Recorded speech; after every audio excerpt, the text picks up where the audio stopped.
on, everybody out there? This is Popular Stranger, and we are back at you again today with another Madden 24 Ultimate Team video. In today's video, we're going to be going over predictions for week number 13 of Team of the Week in MUT 24. This content will be in game tomorrow. That's Wednesday afternoon, about 1:30 p.m. Eastern Time.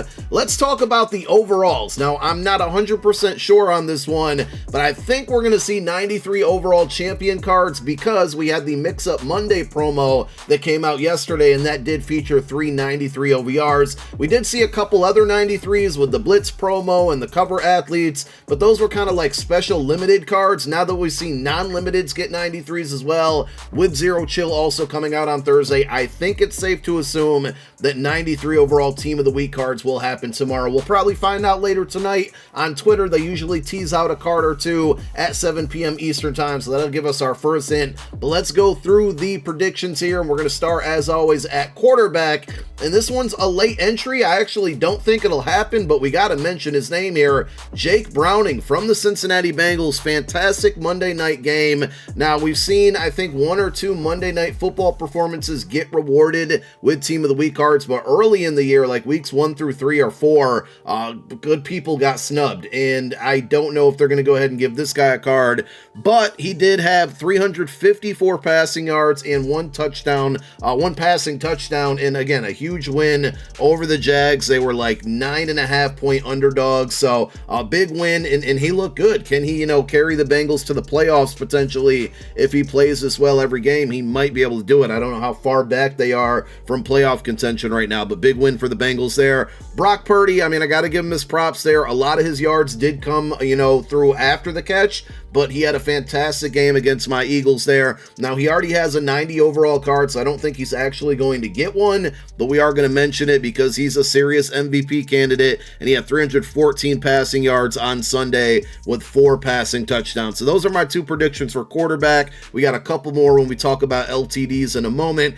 At running back, James Conner, and this is going to be one of two Harvest players that had a great week 13 and probably won't get an upgrade, but I'm going to mention him anyways. James Conner against his former team, 105 rushing yards and 2 touchdowns on the ground. Big performance from him. And then the other one came in a losing effort, so this doesn't make you exempt from getting Team of the Week cards, but I don't know if it's going to be good enough to get him a champion card, maybe a lower overall elite, is Chuba Hubbard in a losing effort, as the Panthers have done all year. Hubbard had 104 rushing yards and 2 touchdowns on the ground. A bunch of receivers and pass catchers to go through. I've tweeted this out a couple times now. The Houston Texans are just really fun to watch. Their offense, their defense, Jags losing last night, they could end up winning the division now. Nico Collins had a great day there. Really tough injury with Tank Dell being done for the season now. But Nico Collins, 9 catches, 191 yards, and a touchdown. I would not be surprised. You can see here he got an 86 overall Team of the Week, but I would not be surprised to see him being one of those champions at a 93 OVR. He's 6'4", so they give him this card, with speed and good catching and route running at that height. It could be a really good, if not one of the best wide receivers in the game. Tyreek Hill probably won't get a card, but it's hard to ignore a performance where you have 5 catches for $157 and 2 touchdowns. But at the end of the day, that's just Tyreek doing Tyreek things. Of course, his latest card was an 88 overall Team of the Week card from several weeks ago. But I think they give it to Nico just because he's more deserving of an upgrade right now. But Tyreek definitely had the better performance, getting in the end zone twice.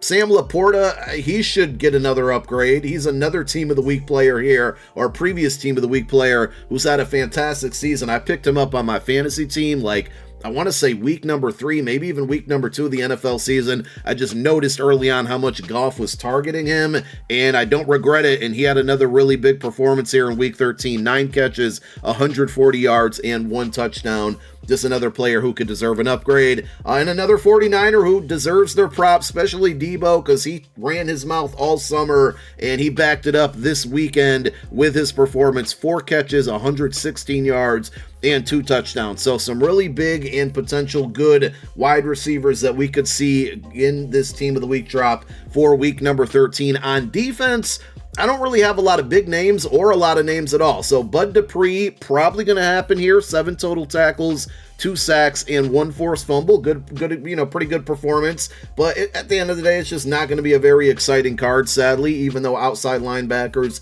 have been some really good pass rushers so far in this year as far as cards being issued out. I think Kwity Paye probably deserves an upgrade over Bud Dupree here, just based off of the performance. He had 6 total tackles, 2 sacks, and 2 forced fumbles, so he edged him out there with the extra forced fumble for Kwity Paye. And his latest card came out basically at the launch of the game here with Team Builders, which I'm pretty sure were available within like the first week of MUT 24 coming out. Here is that second Harvest card that was recently issued out. Derek Stingley Jr., 2 interceptions, really big plays again for the Texans to continue them winning and beating the Broncos. So he has this 89 overall Harvest card, which probably means he's not going to get a Team of the Week, but I do just want to shout out that performance. And then another younger defensive back, Antoine Winfield Jr., who only has a core elite currently in the win for the Bucs, had 1 sack and 1 interception.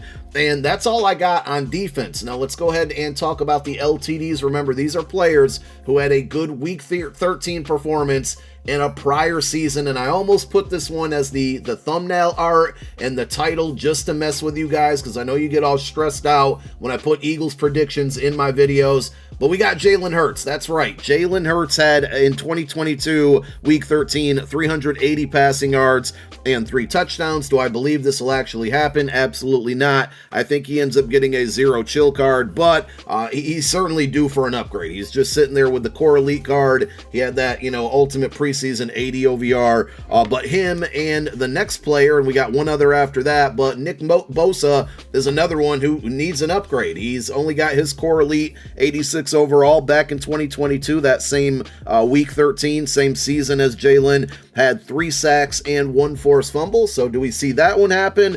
And then here's a third core elite. Now, he hasn't been playing amazing this year, but he certainly deserves an upgrade, is Justin Herbert, because he's still sitting here with this core elite as well. Back in 2021 of Week 13, he had 317 passing yards and 3 touchdowns. I got another one for you. We're just rolling out the core elites, the big name players who deserve an upgrade. Jonathan Taylor, who's kind of bounced back this year, but is now injured and will be gone for several weeks. Back in 2021, 143 rushing yards and 2 touchdowns in Week 13. Steelers fans, I got you, man. I tell you this every week. I'm probably going to have TJ Watt in my predictions every single week and continue to tell you he's not going to get this card. They're not going to give TJ Watt a Team of the Week card. The promo is just not big enough. I think he also will probably get something in 0 chill, but we're going to mention in 2021, Week 13, that he had 3.5 sacks and 1 forced fumble. And then the final one on our list, which I could totally see happening because this is always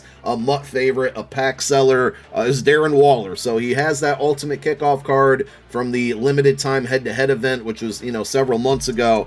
Back in 2020, this is a really good game for Waller. 13 catches, 200 receiving yards, and 2 touchdowns. That would probably be 6'6". We know he's going to have speed. Would probably be a fairly expensive tight end if he ends up being an LTD. And there you have it. Those are our predictions for Week 13 Team of the Week. Let me know who I left off the list, who got snubbed down below in the comment section. Thank you for watching. My name is Popular Stranger. I'm out. Peace.